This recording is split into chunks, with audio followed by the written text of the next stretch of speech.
Hi there, this is the Colorado trap in the offbeat Colorado counter gambit, an opening I know absolutely nothing about. White opens e4 and black plays the Nimzowitch defense with knight c6. White will usually play d4 here, but can play knight f3, and this is where black goes into the Colorado counter gambit with this move f5. Well, as the old adage goes, the best way to refute a gambit is to accept it. And after e takes on f5, black plays d5, aiming to recapture the pawn with the bishop.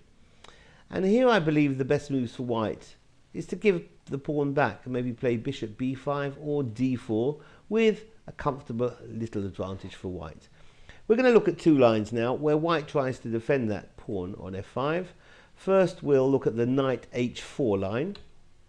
If knight h4 to defend the pawn on f5, black hits it again with knight h6. And white will here be tempted to play queen h5 check. Now after g6, f takes on g6 is going to be met by h takes on g6. And here white can take the pawn in one of two ways. If knight takes on g6, then we're going to have more or less equality after this move, bishop g4 hitting the queen. So nothing comes of any discovered check here with the queen being hit. And white has to tread carefully here. Black is at least equal in this line.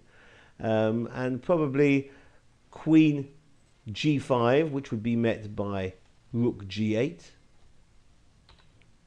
Or queen h4, which would be met by queen d6 with advantage here for black. The other capture would be queen takes on g6, which would be met by knight f7. And the knight now is being hit. It could go to f5, black will trade, and queen takes, and then knight to d4. Let's just put those moves in. Knight f5, bishop takes f5, queen takes f5, and knight to d4. And black again is doing fine in this variation. Also possible here is knight f3, and then rook h6, hitting the queen, and queen g3, and then bishop f5. Again, black seems to be very comfortable here.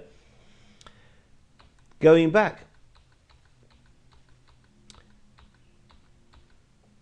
so if white wants to defend that pawn, he might consider defending it with bishop d3. And then we move on to a different variation here with knight h6 hitting the pawn again, knight h4 defending it, and now e5.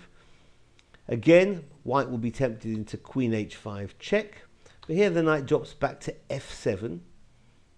And if white now develops knight c3, then g6 hits the queen, f takes g6, and h takes on g6 is winning here for black, as the knight behind the queen is targeted twice here and black is winning.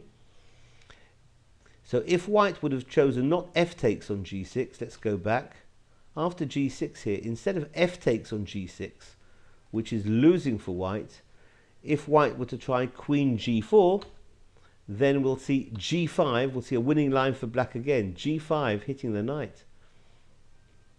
The knight retreats to f3, and now e4. Those central pawns are a real menace, and there's a fork there, forking the bishop and the knight. And after bishop takes on e4, black plays a little intermezzo, h5 hitting the queen.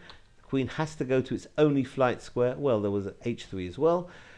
Queen g3 is met by bishop d6 hitting the queen again, and now queen h3.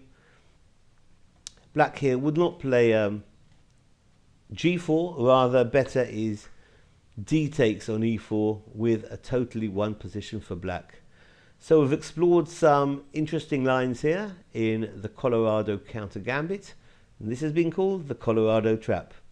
Thanks for watching. Bye bye.